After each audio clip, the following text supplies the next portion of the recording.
Hey y'all, I'm at the gym with our new ladder Ringo water bottle that does double duty as a water bottle and a tripod. So I thought it would be fun to give you some tips on shooting content in the gym.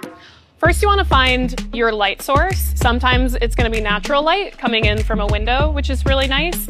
And typically having that somewhat side on is going to be what looks best rather than going straight on where it kind of washes you out.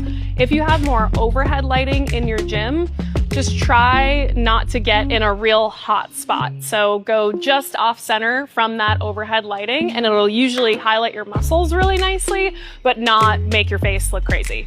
Next, you want to think about your filming angle. I typically, when I'm filming with my iPhone, I like to set my phone up a little bit below eye level so that it's looking up at me and it makes you look a little bit taller, a little bit longer. And what's nice about this is you can kind of just pop it on the floor or pop it on a box and just set the angle the way that you want it to shoot.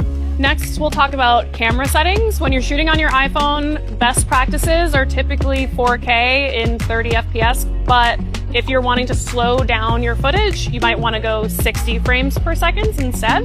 Oh yeah, to make sure that you're locking focus, if you hold down on your screen until you see AEAF lock, that'll lock on your focus. And then last, if it's a little bit bright, you can turn your exposure down so that you don't get blown out and the lighting just gets much better. So usually I turn it down to like -0.7 or -1.0 depending on how bright it is in my gym. And then a couple of quick editing tips when it comes to editing your content. You want to try to keep it as interesting as possible for people. So using things like CapCut to cut up your videos so that you have different angles, different shots. You can use different tools on there, zoom in, zoom out, get keyframes. All of those things are super easy to look up tutorials on YouTube and just level up your content. And the best part about it is if you want to shoot content, but maybe you can't get your tripod out, you need to be a little bit more subtle in a crowded gym or a class, you can just pop your phone on here and then set yourself up. Grab my dumbbells.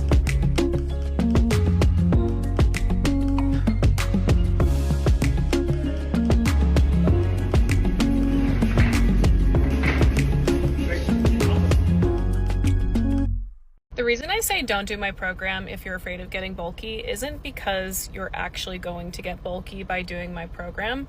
It's more about the mindset of a person that approaches their training with the fear of growth. And I'm not here to tell you what you should want for your own body. I'm not going to dictate what your goals are, but I can tell you that going into my program, which is an intermediate to advanced strength and conditioning program, it's pretty high intensity. I ask a lot of you. If you go into that program being afraid of realizing your full potential when it comes to training, you are not going to get what you want or need out of that program. My role as your coach is to help you see what you are really capable of, but in order to do that, you have to be ready to whole ass your training. You cannot half-ass it. So if you're somebody that's going into it with a big fear of gaining any muscle, you're gonna waste a lot of energy on worrying whether this exercise is gonna make you bulky rather than just like full sending it on the program and actually getting real results.